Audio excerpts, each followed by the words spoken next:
I was told teachers aren't created, they are born. I am cut from a different fabric. I guess that's what makes me bona fide, certified. My classroom management is classic. Nonsense is never tolerated. Ignorance is eliminated. Illiteracy is literally a crutch for the mentally incapacitated. I hate it when students give up on themselves. I hate it when students quit before trying, especially when cognitive thinking seems to be losing the battle and intelligence seems to be dying. So I come prepared for anything, ready to push them to their peak. I am the educator extraordinaire with these exquisite essentials I teach. I was told, those that can will do, and those that can't will teach. Are you kidding me? I do the impossible in my classroom. Most of you can't do me. 180 lesson plans, 3 objectives on the board. Bobby, Bonquisha, Hector, and Kim Lynn, all on the same accord. That's 25 students in my classroom. 7 periods a day. 1 period of 2 to 3 parent-teacher conferences to make sure we're on the same page. That's 195 students. 15 to 25 parents a week. And I don't accept excuses from either party involved, parent or student. I teach. I make the profession look good. On all levels, they adore me. Elementary, middle, and high school, alternative, charter, magnet, and Montessori. Students are watching what I do, so I don't take my appearance light. That's why I dress it up like a boss to show them what professionalism looks like. My ensemble is untouchable. My hair and shoes are on the one.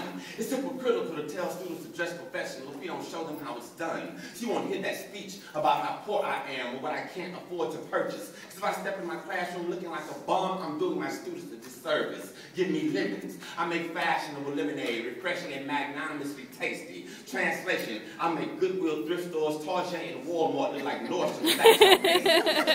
When you look good, you feel good. When you feel good, the day can be sweet. So when my students step in my classroom and look at me, I look like I came to teach. I teach like life depended on it, and incompetence is a cancer. So I'm an oncologist in my classroom, and education is the answer. I teach with passion. I teach with purpose. I teach with wisdom because it's worth it. I teach like enlightenment is as timeless as classical music, and every note must be perfect. I'm just scratching the surface. Watch how quick I get deep. Middle of the day, prime instructional time. My principal doing walkthroughs, stuck her head in and take a peek. Lights off. Students' heads were down. You couldn't hear a peep. I lay back in my seat, kicked up my feet. All my students were on task. This was a dream so sweet. My principal crept up close, but before she could speak, I said, do not interrupt my lesson. I'm teaching in my sleep. I'm just playing. I'm just saying, I eat, sleep, and breathe education, and I don't have to filibuster or fluff it up. You can look at my evaluations. I teach the bottom of the barrel. I teach the cream of the crop. Had a homeschool kid that was homeless, so I taught him on the block, taught him to remove the mental blocks, and we put it back together like blocks. I told him his mind was a treasure chest, and it was time to pop the lock. Any medium I can mock. I can manipulate the clock. I find beauty in ambiguity, so I teach outside the box.